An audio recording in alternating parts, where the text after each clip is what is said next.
लाभले आम्हास भाग्य बोलतो मराठी. जाहलो खरेच धन्य ऐकतो मराठी. धर्म पंथ जात एक जाणतो मराठी. एवढ्या जगात माय मानतो मराठी.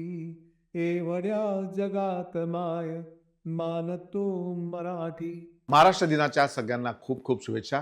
हे मराठी गीत जे आहे ते आमचे कविवर्य सुरेश भट नागपूरचे यांनी लिहिलं होतं आणि भट साहेबांच्या बऱ्याच आठवणी आहेत, त्यानंतर बोलतो. पण आज महाराष्ट्र दिनानिमित्त एक वेगळंच तुम्हाला काहीतरी मी दाखवतो आहे की जे मराठी मातीशी जुळलेलं आहे आणि त्याचा संबंध तुम्ही कशाशी पण जोडू शकता. म्हणजेच आता हे पाश्चात्य पद्धतीचं जे जेवण येतं त्याच्याशी सुद्धा जोडू शकता, पण आहे मूळ मराठी. चला सुरुवात करू.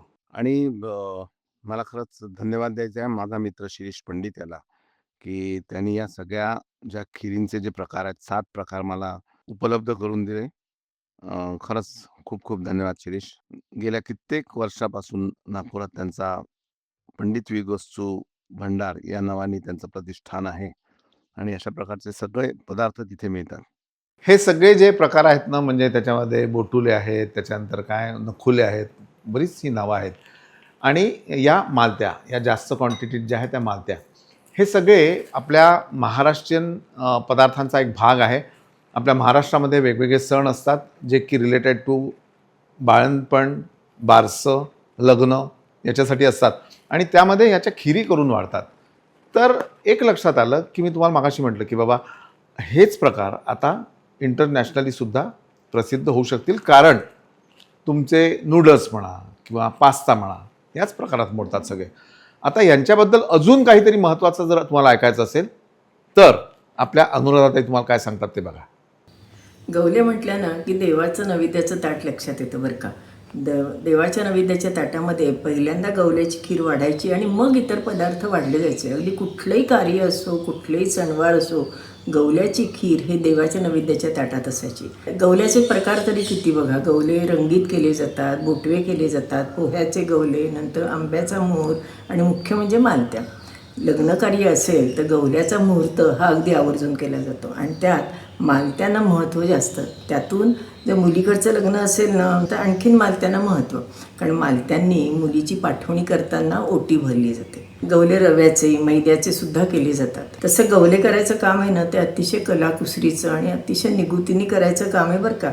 नुसते गोळे गोळे तोडून चालत नाही. छान गवले तोडलेली ती बाई सुगरण असं म्हटलं जायचं. जशी गवल्याची खीर केली जाते तसं गवल्याचा भात सुद्धा केला जातो. मुख्य आपली विहीण असते की नाही, तिला 5 प्रकारच्या गवल्याच्या खिरीसुद्धा दिल्या जातात. त्यामुळे आवर्जून गवले घरी केले जायचे. प्रत्येकाच्या घरामध्ये एका छोट्या बाटलीत का होईना गवले हे असायचेच असायचे. आता या आहेत मालत्या, त्या आपण शिजवायला घालू.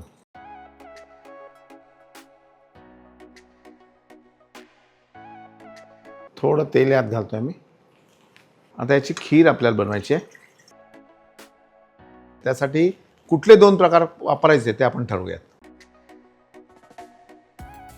आंब्याचा रस, यात थोडं पाणी आपण घालू.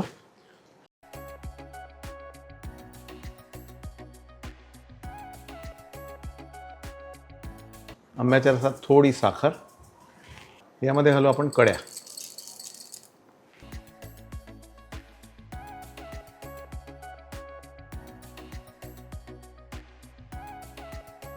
ह्या छान आंब्याच्या रसाबरोबर आपल्याला शिजवून घ्यायच्या आहेत. दूध आपलं आटतं आहे आणि दूध आटता यामध्ये आपण फणुले आणि गव्हले हे जे थोडे गव्हासारखे दिसतात, बघू शकाल तुम्ही. यामध्ये थोडंसं केशर,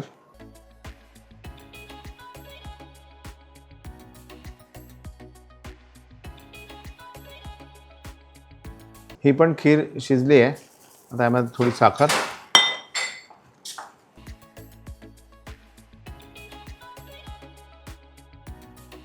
पिस्ता, बदामाचे काप. आता या मालत्या ज्या आहेत त्या आपण गाळून घेऊ चांगल्या शिजल्यावर.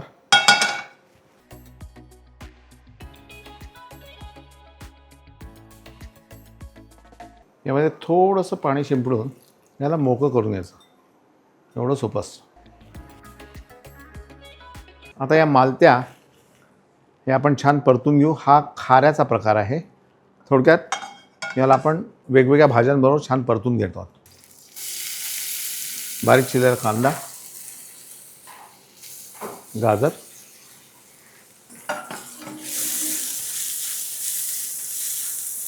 आता मालत्यांना जेव्हा आपण असं रूप देतोय ना, तर थोडंसं भाज्या चिरण्याचं सुद्धा भान ठेवा की मालत्यांचा साईज हा छोटासा. मग भाज्या जर मोठ्या चिरल्या तर मजा येणार नाही. भाज्या त्याच्यापेक्षा छोट्या चिरायच्या बारीक, मग ती खाताना मजा येते. लिंबाचा रस, थोडी साखर, थोडं मीठ, शिमला मिरची, हिरवी मिरची,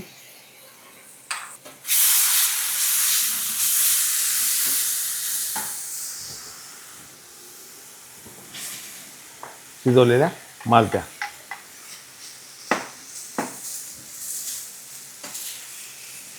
यामध्ये कुठलंही आपण चायनीजचं सॉस वगैरे असं काहीही घातलेलं नाही आणि घालायचं पण नाही आहे.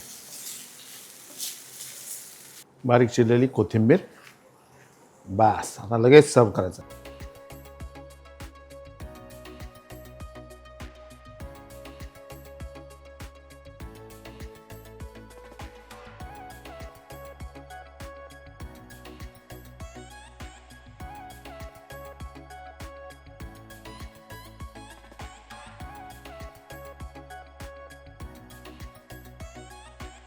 तर आपल्या पदार्थांमध्ये किती दम आहे माहिती आहे ना, की पूर्वापार चालत आलेला हा पदार्थ थेट 7 समुद्रापलीकडे जातो आणि आपण पाश्चात्य म्हणून त्याला आपल्या इथे खातो. बरोबर आहे काय? नाही. आपलं अन्न हे पूर्ण ब्रह्म आहे. सात्विक आहार जो म्हणतात तो आपला आहार आहे. जय महाराष्ट्र.